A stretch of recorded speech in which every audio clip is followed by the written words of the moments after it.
My narcissistic mom stole every boyfriend I ever had for years until I introduced her to my gay best friend destroyed her life. My name is Genevieve, and for the past 8 years, I've watched my mother systematically destroy every romantic relationship I've tried to build. Not through disapproval or cold shoulders, that would have been easier to deal with. No, my mother, Margot, destroys my relationships by seducing the men I bring home.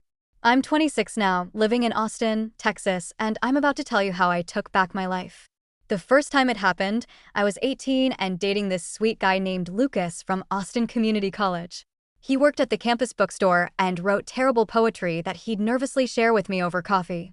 When I finally brought him home for dinner, my mother answered the door in a dress so tight I could see her heartbeat. She'd spent 4 hours getting ready. Full makeup, professionally styled hair, the works for what was supposed to be a casual Sunday meal. Margot was 51 and absolutely stunning. She'd been a beauty pageant contestant in her 20s, winning Miss Texas before transitioning into local modeling work. Even now, decades later, she maintained that pageant-ready appearance like her life depended on it. Personal trainer sessions 4 times a week, monthly spa appointments, a wardrobe that cost more than I made in 6 months working retail. The moment Lucas walked through our front door in my childhood home in North Austin, I watched my mother's eyes light up with that calculating gleam I'd come to recognize. "Genevieve didn't mention how handsome you were," she said, pulling him into a hug that lasted at least 10 seconds too long. Her hand lingered on his shoulder. During dinner, she peppered him with questions. Normal getting-to-know-you stuff, except for how she kept touching his forearm every time she laughed, which was constantly. "You know, Genevieve never brings anyone around," she told Lucas while I was in the kitchen refilling the sweet tea pitcher. I was starting to worry she'd never find someone worth her time. When I returned, Lucas looked uncomfortable, shifting in his seat while my mother leaned forward, giving him what she probably thought was a maternal smile but looked more like something from a perfume commercial. After he left, she cornered me by the staircase. "He seems nice, sweetheart," she said in that tone that meant criticism was coming. "A little ordinary for you, though. I mean, working at a college bookstore? You could probably aim higher." This became her pattern with every guy I dated. First, she'd flirt aggressively to test if they'd respond to her attention. Then she'd plant doubts in my mind about whether they were good enough. Meanwhile, she'd start texting them privately, finding excuses to invite them over when I wasn't home. It worked with Lucas. It worked with the next 2 guys after him. They'd all get confused and overwhelmed by the weird dynamic with my mother, and eventually they'd just disappear rather than navigate whatever psychological maze she'd constructed. I started to believe I'd spend my entire life alone. That is, until I met someone different. Someone who changed everything. But first, I had to survive one more heartbreak, the worst one of all. Connor was different from the others. He was a 5th-grade teacher at Barton Hills Elementary School near my apartment in Zilker Park. Genuinely kind, patient, the type of guy who remembered small details about conversations we had weeks earlier. We'd been dating for 5 months when I finally worked up the courage to bring him to Sunday dinner at my mother's house. I'd warned him. "My mom can be intense," I'd said the night before, trying to find words that wouldn't make me sound completely insane. "She has boundary issues." Connor had just smiled and squeezed my hand. "I'm good with parents. Don't worry." He wasn't prepared for Margot. She opened the door wearing a red cocktail dress to serve pot roast and mashed potatoes. Her makeup was flawless, her hair arranged in these perfect loose curls that had definitely required professional help. "You must be Connor," she practically purred, pulling him into one of her signature 2 long hugs. "Genevieve has told me absolutely nothing about you, which means she's been keeping you all to herself." During dinner, the questions started. His job, his hobbies, his family background, his future plans.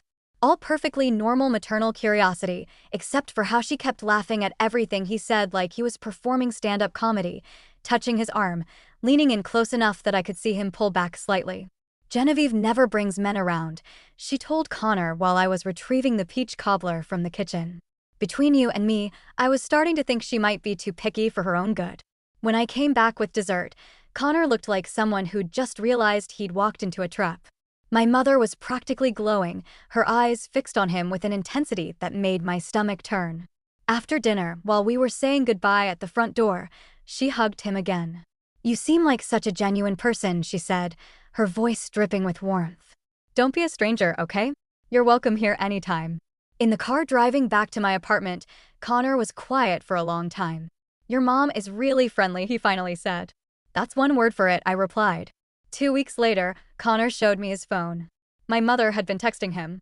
The messages started innocently enough, asking how his week was going, sharing articles about education reform she thought he might find interesting.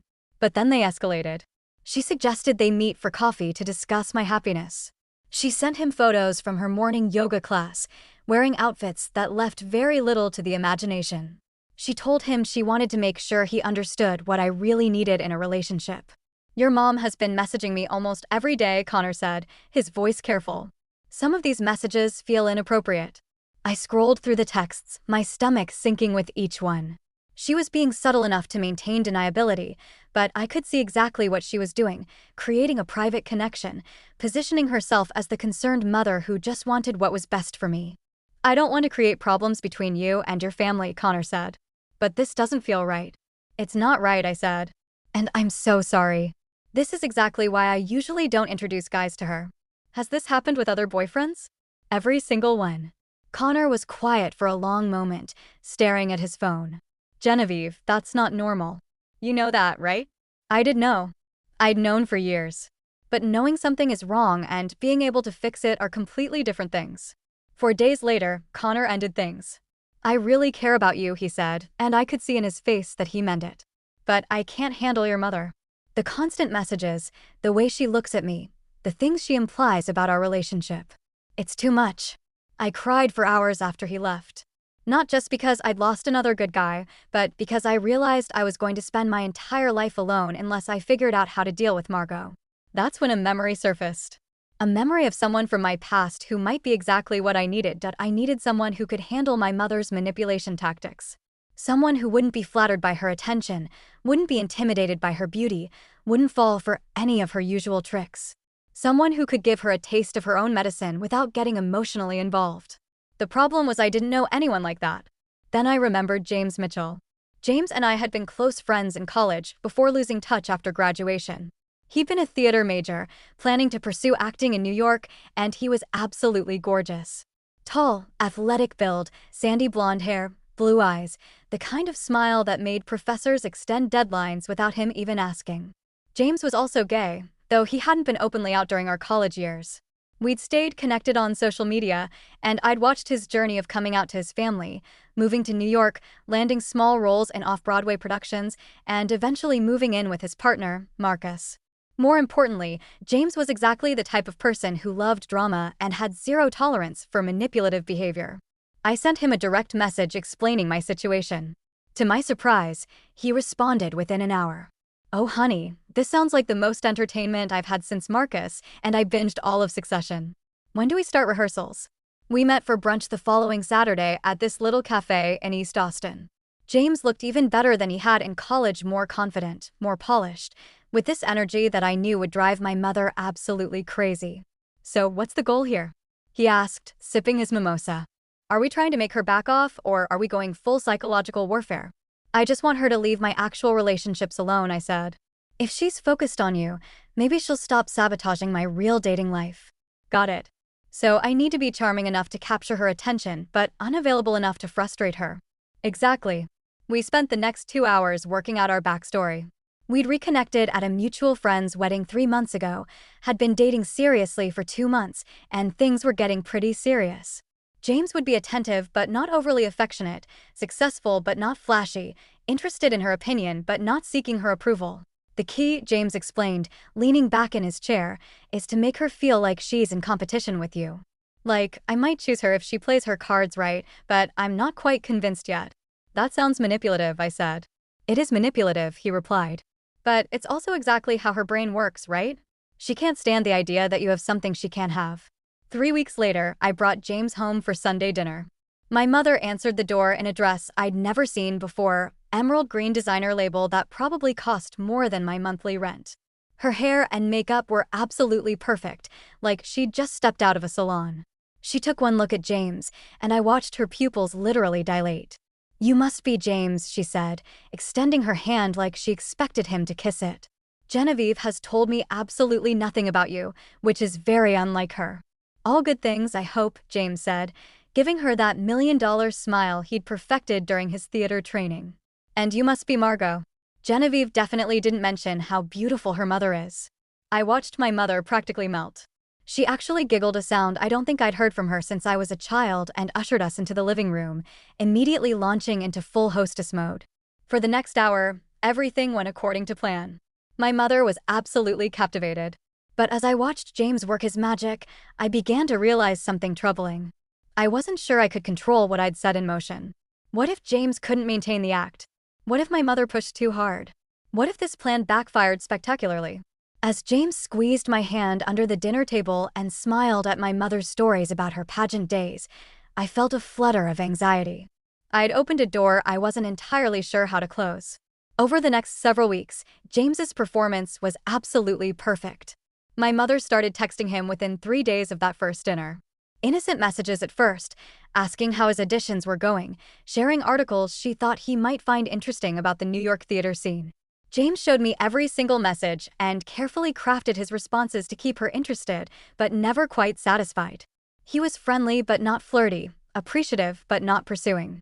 He'd respond to her texts, but take just long enough that she'd wonder if he was losing interest. Meanwhile, my mother started treating me differently when James was around. She was nicer, more supportive, like she was performing the role of amazing mother for his benefit. She stopped making little comments about my appearance or my job. She actually listened when I talked. "She's performing for you," James explained when I mentioned this change. "She wants me to see her as this wonderful, supportive mother, so I'll think she's relationship material. It's a calculated move, and it's working exactly the way she planned." It was working so well that I almost forgot the whole thing was fake. Almost. Then my mother escalated. She started finding excuses to drop by my apartment. Always when she somehow knew James would be there. She'd bring groceries I hadn't asked for. Claim she was in the neighborhood and wanted to say hello. Always dressed impeccably. Always with some small gift or treat specifically for James. "Your mother brought me homemade chocolate chip cookies," James told me after one of her surprise visits. "She stayed for 90 minutes talking about how concerned she is that you're not taking care of yourself properly, not eating enough vegetables." "What did you tell her?" I told her, "I'm making sure Genevieve is well taken care of. That's my job as her boyfriend." That seemed to frustrate her. The tension was building. I could feel it in my bones. Every interaction between James and my mother felt like watching two skilled chess players, each one trying to outmaneuver the other. But I knew where this was heading, and I wasn't ready for it. The breaking point came 7 weeks into our fake relationship. My mother called me on a Wednesday afternoon, and she was crying. "Genevieve, I need to tell you something," she sobbed into the phone. My stomach dropped. I'd never heard her sound like this before. "I think I'm falling in love with James." The words hung in the air between us. I couldn't breathe. This wasn't supposed to happen. Or rather, it was supposed to happen, but I wasn't prepared for how real it would feel. "Mom, what are you talking about?" "I know it's wrong. I know he's your boyfriend, but I can't help how I feel. He's just so wonderful, so understanding in a way most men aren't. The way he really listens when I talk, the way he sees me as more than just someone's mother." "Mom, you've known him for less than 2 months. Sometimes that's all it takes to recognize a real connection," she said, and her voice was trembling. "Look, I don't want to hurt you, but I think James might have feelings for me too. The way he looks at me, the things he says, I think he's only staying with you because he doesn't want to hurt your feelings." I was quiet for so long that she asked if I was still on the line. "I'm here," I said finally. "Maybe we should all sit down and talk about this like adults," she continued. "I think if we're honest about our feelings, we can figure out what's best for everyone involved." That night, I called James and told him what had happened. "She wants to have a conversation about feelings," I said, my voice shaking. "Oh, this is absolutely perfect," he replied. "Perfect? James, this is nightmare territory. She's completely delusional." "No," he said slowly. "This is exactly what we wanted. She's so obsessed with the idea of stealing your boyfriend that she's willing to blow up your relationship to get what she wants.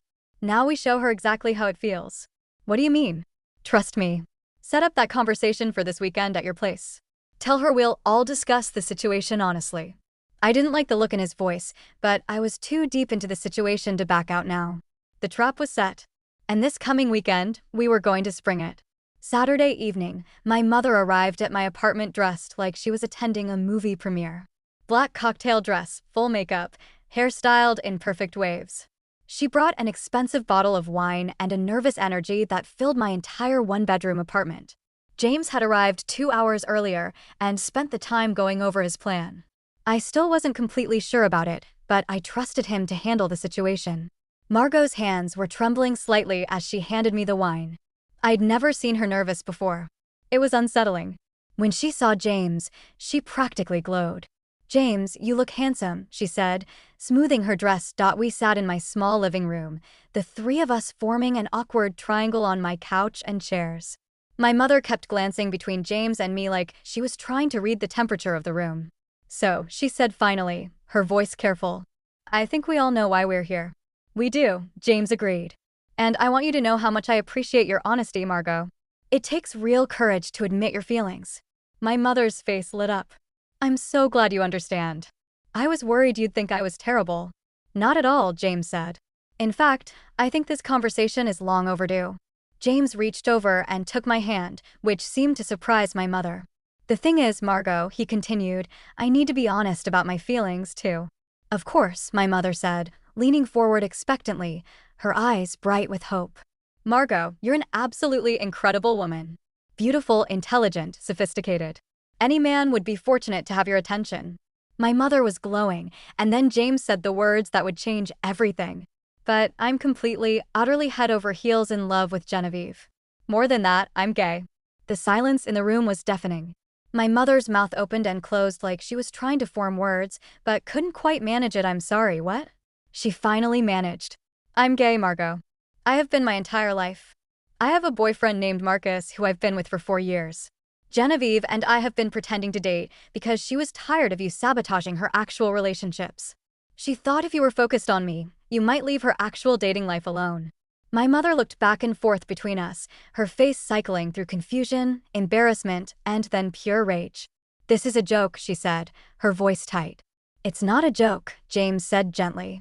"Genevieve asked me to help her because she was losing every good guy she met to your interference.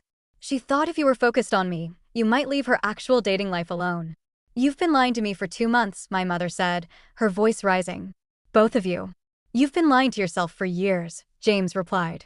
"Margot, do you really think it's normal to compete with your own daughter for male attention? Do you really think it's healthy to sabotage her relationships because you can't handle not being the center of attention?" My mother stood up abruptly. "I don't have to listen to this." "No, you don't," James agreed. "But maybe you should." She turned to me, and I could see genuine hurt in her eyes for the first time in years. "How could you do this to me? How could I do this to you?" I repeated, my own voice rising. "Mom, you've chased away every guy I've dated since I was 18. You flirt with them. You text them behind my back. You make them feel guilty for being with me instead of giving you attention. You've sabotaged 8 years of my dating life." "I never sabotaged anything. If those boys couldn't handle a little friendly attention from your mother, then they weren't strong enough for you anyway." "Friendly attention?" James laughed. "Margot, you asked me to meet you for coffee 4 times. You sent me photos from your yoga class wearing sports bras and leggings. You told me you thought Genevieve and I were settling for each other when we could do so much better." My mother's face went white. "I never sent you revealing photos," she protested weakly. James pulled out his phone and showed her the messages. My mother had indeed sent him several photos from her yoga sessions with captions about how exercise was keeping her youthful. "Those weren't inappropriate," she protested. "Margot," James said gently, "you're a beautiful woman, but you're also old enough to be my mother. This behavior isn't attractive. It's sad."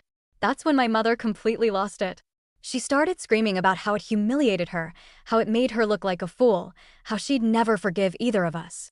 She grabbed the wine bottle and threw it against my wall, called me an ungrateful daughter, and told James he was disgusting for leading her on. "I'm leaving," she announced dramatically. "And don't expect me to speak to you anytime soon, Genevieve. Maybe when you grow up and learn how to treat your mother with respect." She stormed out, slamming my apartment door so hard that I heard my neighbor's TV volume suddenly increase. James and I sat in stunned silence for several minutes. "That went better than expected," he said finally. "Better?" She threw a bottle at my wall. "But she's not going to bother your next boyfriend," James said. "Trust me. She's way too embarrassed to pull her usual routine after this." I wanted to believe him. But as I looked at the wine stain on my wall, I realized that my mother's humiliation might have just made everything infinitely worse. James was right, but not in the way either of us expected. For the next month, my mother didn't contact me at all. No calls, no texts, no surprise visits. It was the longest we'd gone without speaking since I'd moved out of her house after college. I was starting to think maybe I'd finally gotten through to her, that the shock of being called out so publicly had made her realize how inappropriate her behavior had been. Then I got a call from my aunt, Diane, my mother's younger sister. "Genevieve, honey, I need to tell you something about your mother," she said carefully. "She's been staying with me since your confrontation, and she's been telling everyone a very different version of what happened." My blood ran cold. "What do you mean?" "According to Vanessa, you brought home a gay man and pretended he was your boyfriend because you were jealous of the attention he was giving her. She's saying you orchestrated this whole thing to humiliate her because you can't stand that men find her attractive." The ground seemed to shift beneath me. This was worse than I'd imagined. That day, my phone exploded with messages, texts and calls from relatives who wanted to know my side of the story. Some believed me, others seemed convinced there had to be some truth to my mother's version. The worst part was seeing how she'd twisted everything on social media, posting cryptic messages about family betrayal, sharing articles about ungrateful children, getting dozens of sympathetic comments from people who had no idea what had really happened. "She's doing exactly what she did to your boyfriends," James pointed out when I called him in tears. "She's controlling the narrative to make herself look like the victim." "I can't fight this," I said. "She's too good at this game." "Maybe you don't have to fight it," James said. "Maybe it's time to let her win this round. She wants to play the victim. Let her. But that means she also has to live with the consequences of what she's claiming happened." I didn't understand what he meant until the next day when I got a call from my cousin Rachel. "Genevieve, I've been thinking about what your mom told everyone," she said. "And I have to ask you something.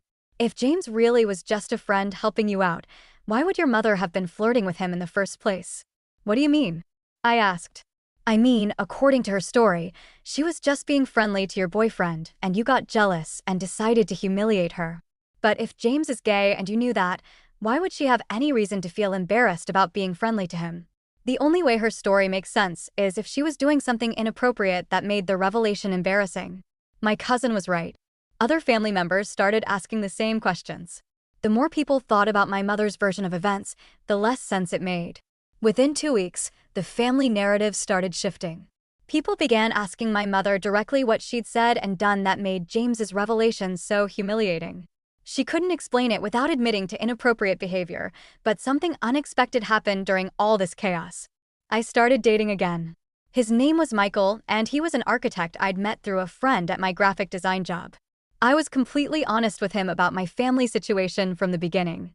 And to my surprise, he found the whole story more amusing than concerning. "So, your mother has been sabotaging your relationships, and you hired a gay actor to pretend to be your boyfriend to teach her a lesson," he said over our 4th dinner date. "That's either the most brilliant thing I've ever heard or completely insane. Probably both. I like it. Shows creativity and problem-solving skills." Michael was different from the guys I dated before. More confident, more established in his career, less likely to be intimidated by family drama. When I finally introduced him to my mother 8 months later, the dynamic was completely different. She tried her usual routine, but Michael shut it down immediately. "Margot, it's wonderful to meet Genevieve's mother," he said when she gave him one of her lingering hugs, gently but firmly stepping back. "Genevieve talks about you constantly." When she started asking personal questions about his job and his family, Michael redirected every conversation back to me. "Genevieve didn't tell me she was interested in graphic design. Tell me more about what drew you to that field, Genevieve." By the end of the evening, my mother looked frustrated and confused. Her usual tactics weren't working, and Michael was making it crystal clear that he was there to see me, not to be charmed by her. After that dinner, she barely tried to interfere in our relationship. She'd still make occasional comments about how Michael was acceptable or how she hoped I wasn't getting too serious too quickly, but the aggressive flirting and inappropriate texting never materialized. Michael and I got engaged 3 years later. My mother's response was telling. "Well, I suppose he's acceptable, though I still think you're both very young to be making such a big decision." We were 29 and 33. Here's what still amazes me about this whole situation. My mother never actually acknowledged what she'd been doing to my previous relationships. Even after everything that happened with James, even after the family confronted her, she never admitted that she'd been sabotaging my dating life. In her mind, she'd been the victim of a cruel prank, not the perpetrator of years of emotional manipulation. And in a weird way, that was actually the perfect outcome. Because my mother's inability to see herself clearly was also what made James's plan so effective. She was so focused on maintaining her victim narrative that she couldn't risk behaving the same way with Michael.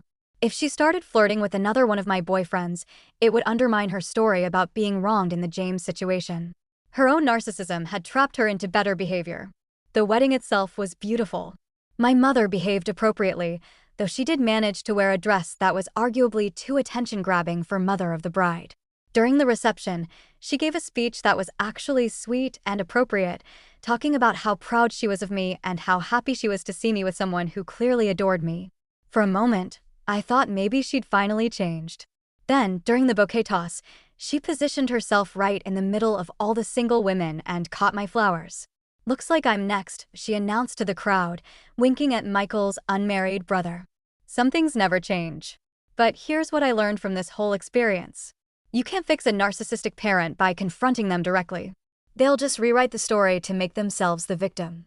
You can't change them by being a better daughter or by finding the right words to make them understand how their behavior affects you.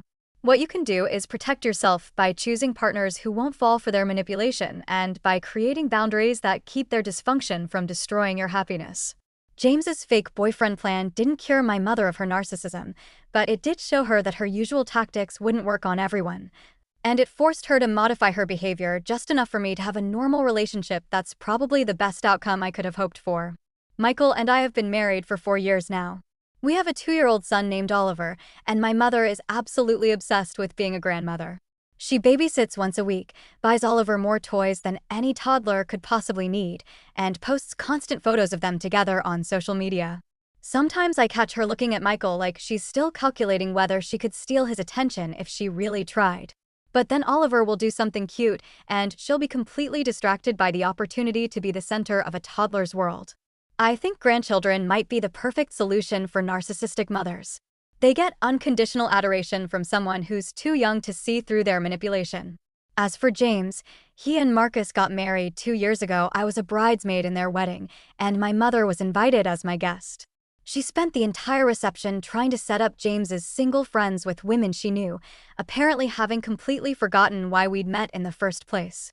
"Genevieve, you should introduce that tall one to your cousin," she whispered during the cocktail hour. "He seems like he'd be perfect for her." "Mom, they're all gay. It's a gay wedding." "Well, you never know. Sometimes people are flexible." I just laughed. After everything we'd been through, my mother was still my mother. Still beautiful, still charming, still completely unable to see the world from anyone's perspective but her own. But she was also no longer able to destroy my relationships. And that was enough.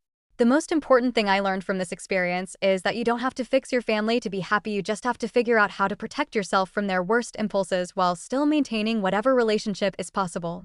My mother will probably always be a narcissist.